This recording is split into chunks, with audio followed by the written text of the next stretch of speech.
Shalom, mari kita bersyukur untuk hari ini, dan dalam syukur itu kita belajar firman untuk melakukan apa yang Tuhan mau. Mari kita berdoa. Tuhan, kami hendak belajar firman-Mu. Tolonglah kami supaya kami dapat menjadi pendengar dan pelaku firman yang setia. Amin. Mari kita membaca Injil Yohanes pasalnya yang ke-13, ayatnya yang ke-26. Yohanes pasal 13 ayat 26.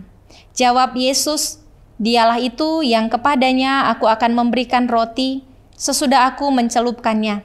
Sesudah berkata demikian, ia mengambil roti, mencelupkannya, dan memberikannya kepada Yudas, anak Simon Iskariot. Kapan waktu yang tepat bagi kita untuk bersikap tenang? Saat badai sedang mengamuk dengan kencang. Dikala badai hidup sedang mengamuk, dalam situasi ini, menjadi panik justru akan membuat kita salah dalam bertindak, ceroboh, gegabah, dan mungkin saja memunculkan banyak masalah baru. Bersikap tenang justru membawa kita mampu berpikir, mampu melihat masalah, bahkan mengambil tindakan-tindakan yang tepat. Bersikap tenang itulah yang kita renungkan dari cara Yesus ketika ia menghadapi penderitaannya. Dia mampu menunjukkan ketenangan, padahal dia tahu Yudaslah yang akan mengkhianatinya.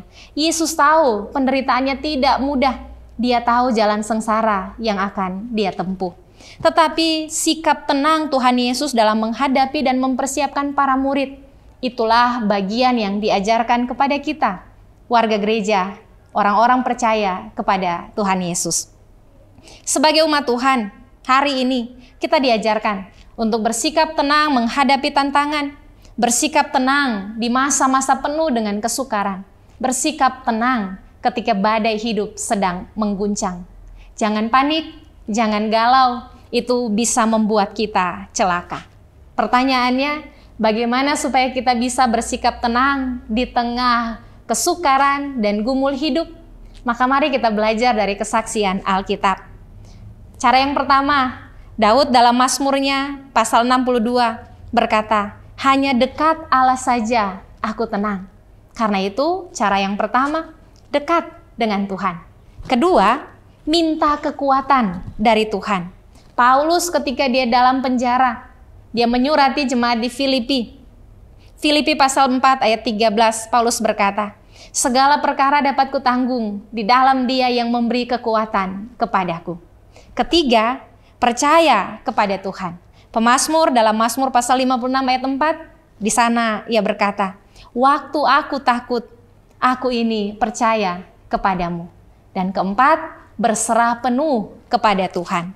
Firman Tuhan dalam 1 Petrus pasal 5 ayat 7 menasihati, "Serahkanlah segala kekhawatiranmu kepadanya, sebab Ia yang memelihara kamu."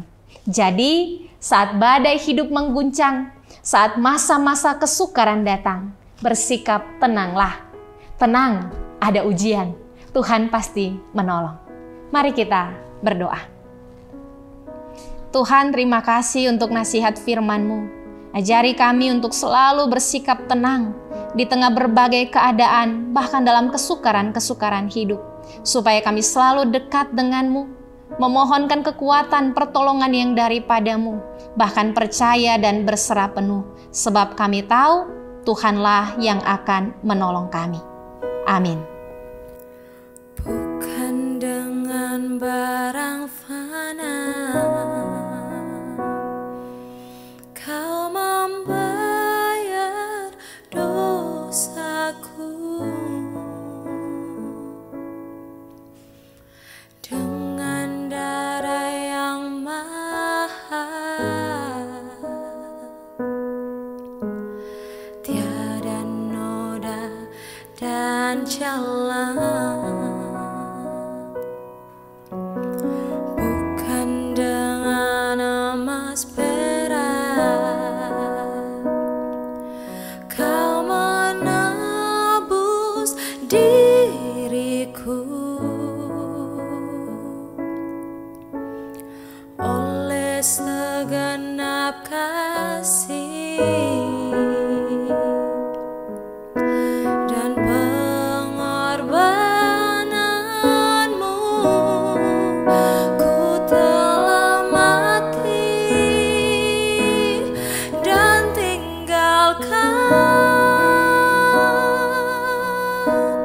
cara hidupku yang lama. Semuanya sia-sia dan tak berarti lagi. Hidup ini ku letakkan pada mezbah-Mu ya Tuhan. Jadilah padaku seperti yang Kau